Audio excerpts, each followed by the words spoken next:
Dear students, welcome to my class. Today I will discuss on a very important poem, The Sands of Dee, written by Charles Kingsley. তো এটি একটি তোমরা জানো ইতিমধ্যে আমি এই সবগুলি কবিতা নিয়ে আলোচনা করেছি। আজকে আমি আলোচনা করব দ্য স্যান্ডস অফ দি, আর আমার তারপরে এই লিস্ট থেকে বাকি থাকবে লেক আইলস অফ ইনিসপি, এটা রয়েছে, তো এটা বাকি থাকবে। তো পরবর্তী ভিডিওগুলো পেতে তোমরা অবশ্যই আমার চ্যানেলটাকে সাবস্ক্রাইব করে রাখবে। ওকে, আমি চলে যাই এই কবিতায়। The sands of D, sands মানে সৈকত বালুচর, আর ডি মানে একটা নদীর নাম। লেখক হচ্ছে চার্লস কিংসলে। তার জন্ম মৃত্যু 1819 থেকে 1875 সালে।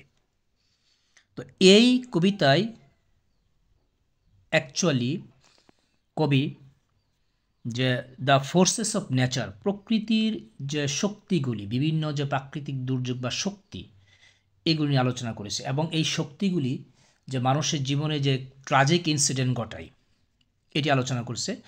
এখানে দেখা গেছে এই কবিতার মধ্যে একটা মেয়ে মেরি নামে, সে ডি নদীর পাড়ে তার গবাদি পশুপালগুলি বাড়িতে নিয়ে আসার জন্য গেল, কিন্তু প্রকৃতি তখন ছিল ঝড়ময়।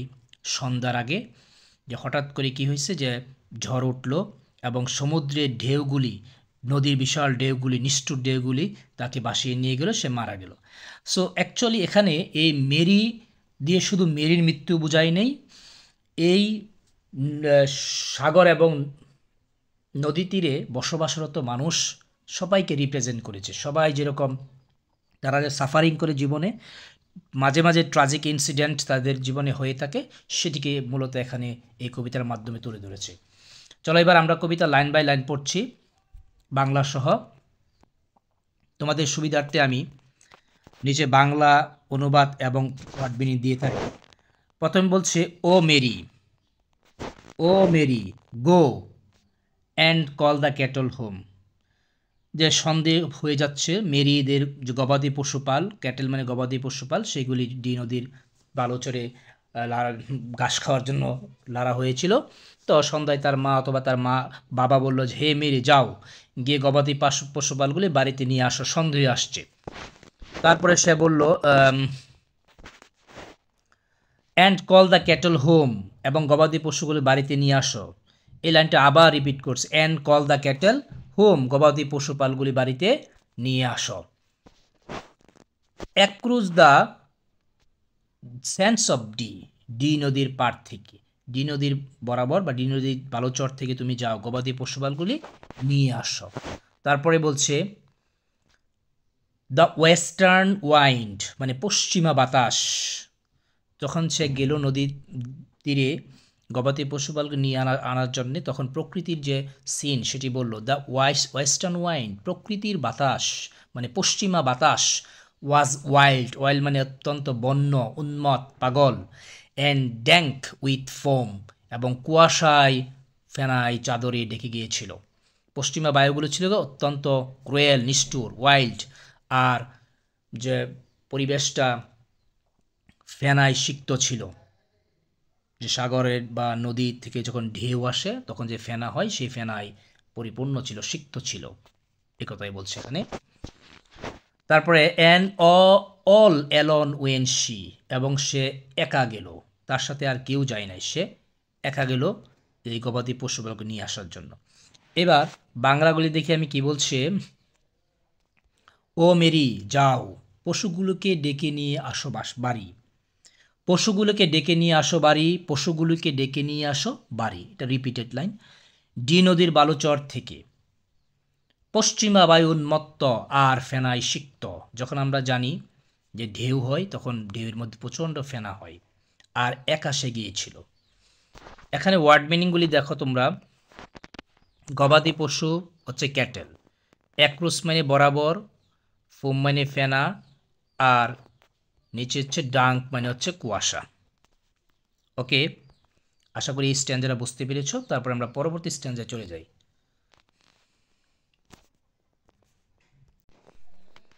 সেকেন্ড স্ট্যান্ডা আমাদের কি বলেছে,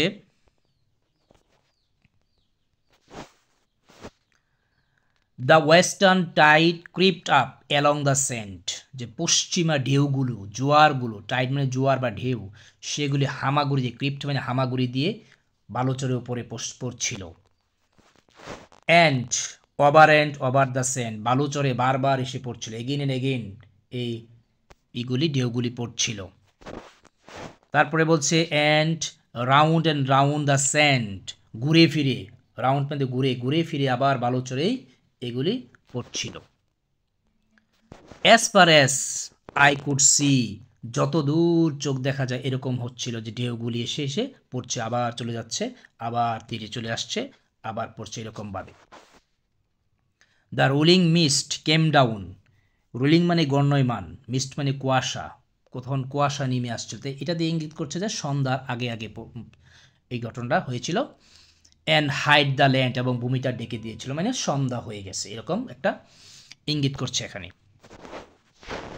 and never hmm she came she, and never hmm came she, indirectly এখানে ইঙ্গিত করছে সে আর কখনো বাড়ি ফিরে আসেন, মানে ইনডিরেক্টলি তার মৃত্যু হয়েছে সেটি বলা হয়েছে, সে আর কখনো বাড়ি ফিরে আসেনি, ইনডিরেক্টলি এখানে বলা হয়েছে।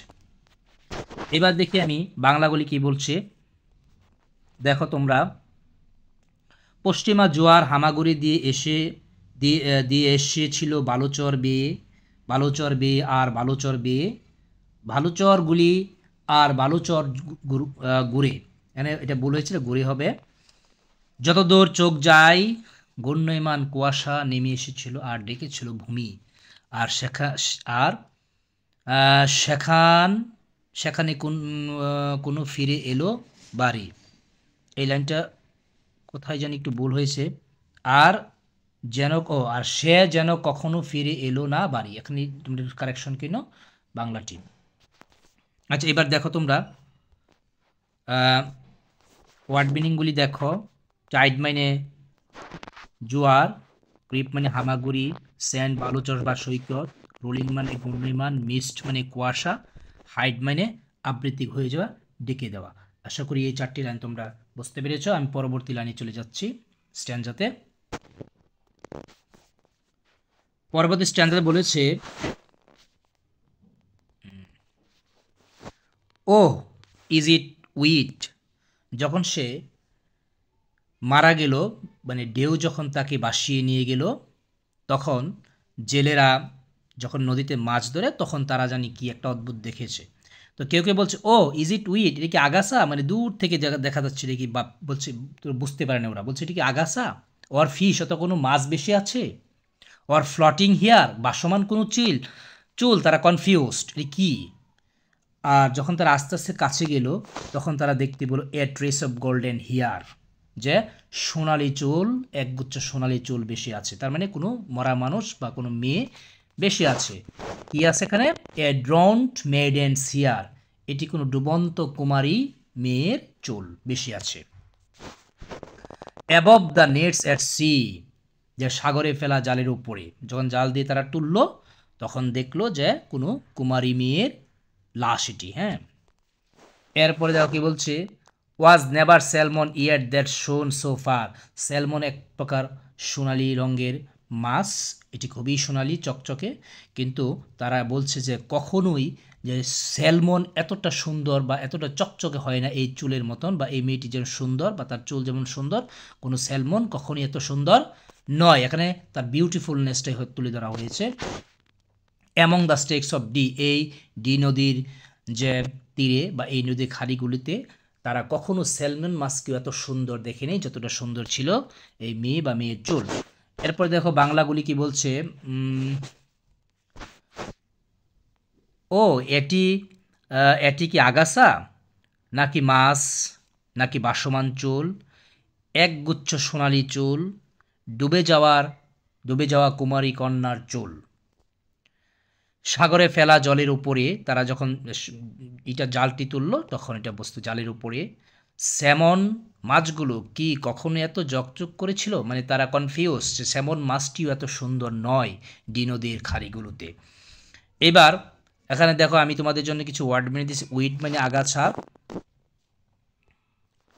আর ফ্লট মানে হচ্ছে বাসমান, ট্রেস মানে চুল, ড্রন্ট জীবন্ত, মেইডেন কুমারী, স্যালমন মাছের নাম, স্টেক্স মানে খারি। তো আশা করি তোমরা কবিতাটি বুঝতে পেরেছ। এবার আমি কবিতার যে থিম নিয়ে আলোচনা করব। না, কবিতাটি আরও একটু বাকি রয়েছে, দুঃখিত। তারপরে কি বলছে, তারা যখন লাশটি তুলল তখন they rowed her in across the rolling foam, তারা এই ঘূর্ণয়মান ফেনা বেয়ে মানে সাগরদের ঢেউ বেয়ে গেলে তারা দাঁড় টেনে কি কিনারায় পৌঁছালো। তারা যখন যাচ্ছিল তখন ঢেউগুলি কেমন ছিল? দ্য ক্রুয়েল ক্রাউলিং ফোম, নিষ্ঠুর আর হামাগুড়ি দেওয়া ফেনা। তখন নদীর যে পরিবেশ এনভায়রনমেন্ট সেটা বলছে। তারপরে দ্য ক্রুয়েল হাংরি ফোম, ফেনাগুলি ছিল অত্যন্ত ক্ষুধার্ত। To her grave beside the sea, তাকে কি করলো? অবশেষে ওই নদীর তীরেই তাকে কবর দেওয়া হলো বা সমাহিত করা হলো। But still the boatmen hear her call the cattle home, কিন্তু তাকে কবর দেওয়ার পরে এখনও যদি ওই মাঝি এই নদীর পাশ দিয়ে বা তার কবরের পাশ দিয়ে যায়, তারা যেন শুনতে পায় কোনো এক মেয়ে, কুমারী মেয়ে ডাকছে তার গবাদি পশুবলকে বাড়িতে নিয়ে যাওয়ার জন্য ডাকছে, তার ডাকতে এখনও শুনতে পায়। অ্যাক্রস দ্য স্যান্ডস অফ নদীর বালুচরে, যদি কোনো ওর কবরের পাশ দিয়ে এখনও যদি কোনো বোটম্যান যায় বা মাঝি যায়, জেলে যায়, তখন তারা যেন তার ডাকটি শুনতে পায়। বাংলা বলছে, মাঝিরা তাকে নিয়ে দাঁড় বেয়ে চলে ঘূর্ণয়মান ফেনার মাঝ দিয়ে, নিষ্ঠুর আর হামাগুড়ি দেওয়া ফেনা, নিষ্ঠুর আর ক্ষুধার্ত ফেনা তার কবরের সাগরের পাশে, মানে তার কবরটা সাগরের পাশে দেওয়া হয়েছে। কিন্তু আজও মাঝিরা শুনতে পায় তার পশুগুলোকে বাড়িতে ডাকা নদীর বালুচরে। তো ওয়ার্ড মানে যে রোড মানে দাঁড় টানা, ক্রাউলিং মানে হামাগুড়ি, গ্রেপ মানে কবর। তো আশা করি তোমরা কবিতাটা বুঝতে পেরেছ। এবার আমি তোমাদের চলে যাব থিমে। দেখো থিম কি বলছে, the theme of the poem, the poet discusses about the forces of nature in the poem. এই কবিতায় কবি প্রকৃতির শক্তি নিয়ে আলোচনা করেছে। Often it becomes so cruel, প্রায় এটি এত বেশি নিষ্ঠুর হয়, অ্যান্ড কজেস ঘটায়, আনফরগটেবল ইনসিডেন্ট, অবলনীয় কোনো ট্রাজিক কোনো ঘটনা ঘটায়।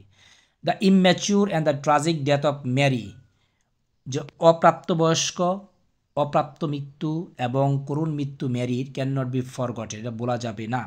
ইট অলসো আপহোল্ডস, এটা আরও তুলে ধরেছে situations faced by the people living by the seashore, যারা সমুদ্র তীরে বা নদীর তীরে বসবাস করা মানুষের জীবন যে কষ্ট, সেটি এই কবিতার মাধ্যমে তুলে ধরা হয়েছে। ইট represents the suffering of people living beside the sea, যারা সাগরে বা নদীর পাশে যারা মানুষ বাস করে তাদের যে দুঃখ কষ্ট এই কবিতার মাধ্যমে তুলে ধরা হয়েছে। The often lose valuable things, তারা প্রায় মূল্যবান জিনিস হারায়। That can not be forgotten, যা কখনো বলা যায় না। সাচেস যেমন the boatman still hear Mary's, এখানে বলেছে মেরিস হবে, মেরিস কল, মেরির ডাকটি এখনও শুনতে পাই। অ্যাক্রস দ্য রিভার, নদীর পাশ দিয়ে জেলেরা এখনও মেরির ডাক শুনতে পায়। সো আশা করি তোমরা বুঝতে পেরেছ। আর পরবর্তীতে এরকম সুন্দর কবিতার ভিডিও পেতে হলে অবশ্যই আমার চ্যানেলটা সাবস্ক্রাইব করে রাখবে। আজকে এটুকুই, তোমাদেরকে ধন্যবাদ।